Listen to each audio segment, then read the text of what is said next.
அனைவருக்கும் இனிய காலை வணக்கம். மீண்டும் ஒருமுறை தேவனுடைய வசனத்தினூடாக உங்களை சந்திப்பதில் மகிழ்ச்சி அடைகின்றேன்.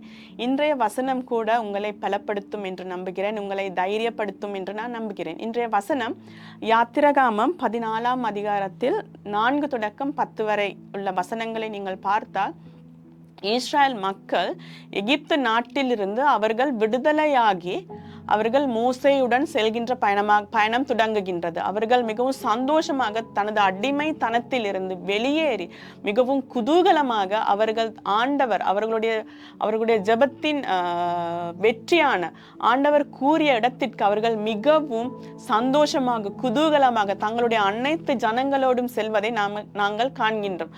ஆனாலும் பார்வோன் என்ன செய்தான் என்றால், அவன் இந்த சனங்களின் பின்னாலே அவனுடைய சேனைகளை அவன் அனுப்பினார் இந்த ஜனங்களை அழிப்பதற்கு. நீங்கள் பார்த்தீர்கள் ஆனால் 10ஆம் வசனம், இந்த இஸ்ரேல் மக்கள் அவர்கள் அந்த எகிப்து நாட்டில் இருந்து வெளியே செல்கின்ற போது பின்னால் பார்வோனுடைய சேனை வருவதை கண்டு அவர்கள் பயந்தார்கள் என்று கூறப்படுகின்றது. அவர்கள் அச்சம் பட்டார்கள்.